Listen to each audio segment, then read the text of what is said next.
अस्सलाम वालेकुम, मैं हूँ फासिल सज्जाद। नाज़रीन, आइन के साथ कर रहे हैं खिलवाड़, अमूर सल्तनत जिनके हैं बेकार, उनके सरों पर लटक रही है फर्द जुर्म आयद होने की तलवार। मैं बात कर रही हूँ पाकिस्तान पर मुसल्लत किए गए ऐसे बाप बेटे की जो क्राइम में मुलव्वस हैं, जिन पर फ़र्द जुर्म आयद होने वाली है, पेशियाँ भुगतते हैं और पार्ट टाइम पाकिस्तान भी चला रहे हैं। और साहबजादे हमजा शहबाज साहब तो पाकिस्तान के सबसे बड़े सूबे पर इस तरह से मुसल्लत किए गए हैं कि लगता है कि सूबा पंजाब कोई पाकिस्तान का सूबा नहीं बल्कि आले शरीफ की जागीर बन चुका है। कल जो कुछ हुआ पंजाब में, उससे सुनने और देखने वाले अभी तक कंफ्यूज्ड और शॉक्ड हैं कि हुआ क्या। कल दो तरह के इजलास हुए, एक स्पीकर पंजाब असम्बली परवेज़ इलाही की सदारत में पंजाब असम्बली के अंदर हुआ, दूसरा ईवान इकबाल में डिप्टी स्पीकर दोस्त मज़ारी ने वो इजलास मुनक़्क़िद करवाया और वहाँ बजट पेश किया गया ईवान इकबाल के अंदर। और इससे भी बड़ी डेवलपमेंट जो कल हुई पंजाब में कि पाकिस्तान की तारीख़ में पहली बार पंजाब असम्बली को महकमा कानून के अंडर कर दिया गया है। पाकिस्तान की पंजाब सूबा पंजाब की जो असम्बली है उसकी ख़ुद मुख्तारी ख़त्म कर दी गई है। ऐसा तो फाशिस्ट हुकूमतें भी नहीं करती। ऐसा तो हमने कभी मार्शाल्लाह, अगर आप जिन लोगों ने नहीं देखा मार्शाल्लाह का दौर, उसको पढ़ें तो नज़र आता है कि बहुत सी पाबंदियाँ थी, लेकिन ऐसी कोई पाबंदी नज़र नहीं आती। नेशनल असम्बली में कासिम सूरी ने एक रूलिंग दी थी जिस पर आधी रात को अदालतें खोलकर बैठ गए थे लोग। वो तमाम आला अदलिया के लोग कल दिन दिहाड़े होने वाली आइन के साथ खिलवाड़ पर खामोश बैठे रहे। सारा दिन गुजर गया, रात गुजर गई, आज का दिन शुरू हो चुका है। अदालतों का टाइम कब से शुरू हो चुका है, लेकिन किसी ने नोटिस नहीं लिया। गवर्नर पंजाब की तरफ से कल 3 तरह के ऑर्डिनेंस जारी किए गए, जिसके जरिए स्पीकर पंजाब असम्बली परवेज़ इलाही को लूला लंगड़ा कर दिया गया। उनके इख्तियारात ख़त्म कर दिए गए। ना वो इजलास बुला सकते हैं, ना किसी को नोटिफाई कर सकते हैं, ना डी नोटिफाई कर सकते हैं, ना किसी मेंबर को सज़ा दे सकते हैं, ना अब किसी को निकाल सकते, जैसे कि अता ताहड़ को निकाला था और हमजा शहबाज ने कहा था कि वो सबक सिखाएंगे और करके बताएंगे। और इस इजलास के बाद कि जो उन्होंने ईवान इकबाल में किया और बजट भी पेश कर लिया और ख़ुद एक दूसरे को मुबारकबादें भी दे ली, लेकिन हुआ क्या है, आइन के साथ इस कदर बेदर्दी से ज़ालमाना तरीक़े से खेला गया है। पाकिस्तान की तारीख़ में ऐसा कभी नहीं हुआ। यानी जिस तरह से चाह रहे हैं आइन को मोड़ लेते हैं, तोड़ लेते हैं और रोना मचा है आइन और जमहूरियत की बालादस्ती का। इस हुकूमत में आइन और जमहूरियत दोनों ही नज़र नहीं आ रहे। इनको मुसल्लत करने वाले जाने किस तरह है, इतने इत्मीनान में है कि उन्हें समझ ही नहीं आ रही कि मुल्क में हो क्या रहा है। और अब कल से एक नई बहस शुरू हुई है, कौन सा इजलास कानूनी था, कौन सा इजलास गैर कानूनी था।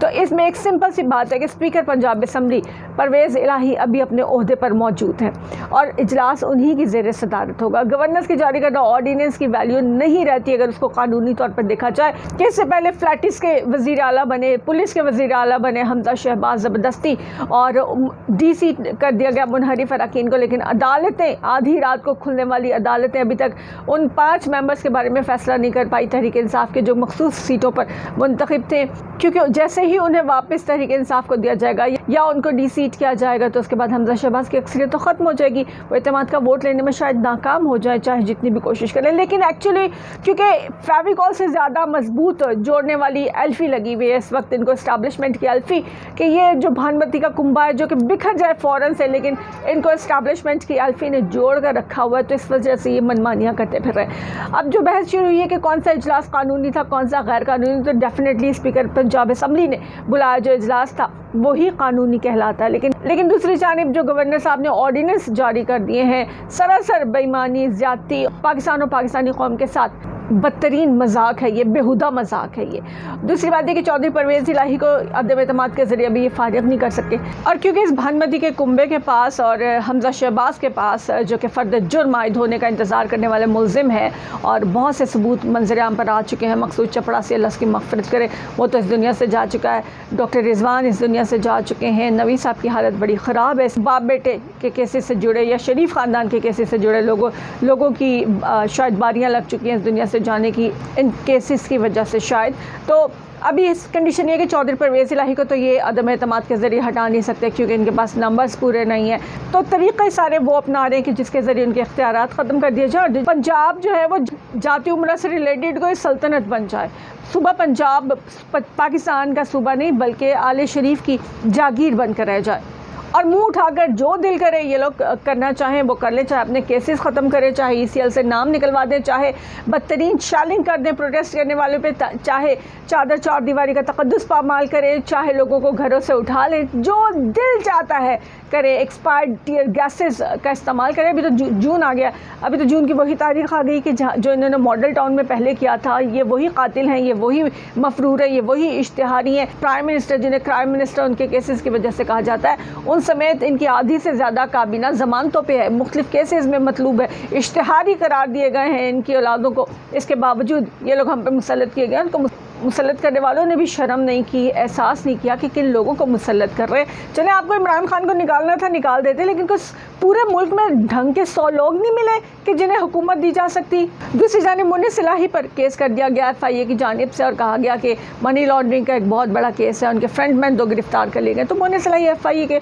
ऑफिस चले गए, उन्होंने कहा कि मैं पहले भी गया था, अब भी आऊँगा और अरेस्ट करने तो कर लें। वो गए, शोर ये मचाया जा रहा है कि जी वो तो बेल लेने गए थे, जमानत कराने गए थे, तो भाई आप गिरफ्तार कर लेते ना, वो गए तो थे। ज़बानी हवाई फायरिंग कर करके और लोगों के खिलाफ चार्जशीट जो है वो 2-2 घंटे की प्रेस कॉन्फ्रेंस में सुना के इमरान खान, फराग होगी, बुशरा बीबी, मुन्नी सिलाही सारा दिन आप हमें ये सुनाते रहते हैं, लेकिन जाते किसी कोर्ट में नहीं है। जाके आप केस करें, उसके बाद देखी जाएगी जो भी हकीकत है वो पब्लिक के सामने लेकर आए, जिस तरह से इन्वेस्टिगेशन करनी है प्रॉपर तरीके से वो करें। उसके बाद साबित हो जाएगा कि आप लोग कितने बड़े चोर हैं और दूसरे लोग कितने बड़े चोर हैं।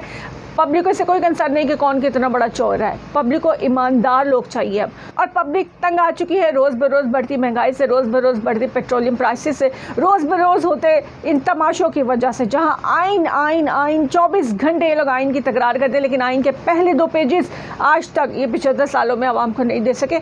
अगर आइन के पहले 2 पेजेस आप देखें तो उसमें जो जमहूर है यानी हम लोग हैं, जो आम आवाम है, उनके हकूक़ हैं और वो तमाम बुनियादी हकूक़ है कि जिनकी अलिफ बे तक आवाम को नहीं दी गई। और फिर ये रोते रहते हैं हर वक्त जमहूरियत का और आइन का, जबकि आइन को हाथ में पकड़कर ये वाहियात गंदे इशारे भी करते हैं, आइन की तजलील भी करते हैं। एट ए टाइम 2-2 इजलास हो रहे होते हैं पंजाब असम्बली के, कभी फ्लैटिस होटल में वज़ीर आला बन जाते हैं और कभी ईवान इकबाल में बजट पेश कर लिया जाता है। इस तरह कब तक चलेगा? कितने अरसे तक आप लोगों पे केसेस बना के सिलसिला बरकरार रख सकेंगे? पाकिस्तानी अब बाशऊर हो चुके हैं। अगर इमरान खान ना भी हो तो मुझे अब ये लगता है कि पाकिस्तानी अवाम जिस दिन खुद अपने लिए सड़कों पर आए उस दिन किसी को बचने का रास्ता नहीं मिलेगा। किसी लीडर के बगैर भी अवाम अब सड़कों पर आ सकती है किसी भी वक्त। महंगाई के बॉम्ब गिराए जा रहे हैं, बिजली महंगी से महंगी की जा रही है, अवाम के मुंह से नवाले तक छीन लिया गया है और दूसरी जानिब अल्ले तल्ले ख़त्म नहीं होते। करोड़ों रुपए के स्विमिंग पूल सही कराए जाते हैं और वो मोहतरमा जो कि मुजरिमा है उनके लिए प्रोटोकॉल होता है, उनके AC चल रहे थे नॉन स्टॉप और सारी कुर्बानियाँ अवाम दे। तो अवाम कुर्बानी दे दे के मेरे ख्याल में किसी दिन इनको अब कुर्बान करने की पोजीशन में आने वाली है बहुत जल्द। इस महंगाई से स्ट्रीट क्राइम्स बढ़ जाएंगे, लोग बच्चे बेचेंगे, किडनी बेचेंगे, अपने आप को बेचेंगे, इज्जतें बेचेंगे, क्या कुछ बेचेंगे, बेचने को भी अब कुछ नहीं बचा लोगों के पास। तो फिर तंग आकर वो शायद श्रीलंका की तारीख़ यहाँ भी दोहराई जाए और आवाम को इतनी समझ आ जाए कि उन्हें लूटने खाने वाले जो लोग हैं उनसे कैसे बदला लेना है। इस इम्पोर्टेड हुकूमत को, इस निकम्मे टोले को मुसल्लत करने वालों को भी अब सोचना चाहिए कि किसी तरह आवाम को जीने का हक दे दें। पूरे मुल्क में बेतहाशा ऐसे समझदार लोग हैं, टेक्नोक्रेट्स आप ले लें। कोई अगर आपको इमरान खान को निकालना ही था, इमरान खान के बगैर ही मुल्क चलाना है, तो खुदा का वास्ता कोई ढंग के लोग तो लेकर आए। इन जैसे निकम्मे, नालायक, चोर, उचक्के, लुटेरे, मफरूर, इश्तिहारी, कातिल, ये सारे के सारे उठाकर हम पर मुसल्लत कर दिए गए, जिन्हें आवाम से कोई लेना देना नहीं है, आवाम की मुश्किलात का जिन्हें कोई एहसास नहीं है और जो अब्बा की जागीर समझकर पंजाब में राज कर रहे हैं। जिस तरह दिल चाहता है आइन और कानून की धज्जियाँ उड़ाते रहते हैं। आपको क्या लगता है हम कब तक ये सिलसिला बर्दाश्त कर सकते हैं? कमेंट सेक्शन में ज़रूर शेयर कीजिएगा। अल्लाह हाफ़िज़।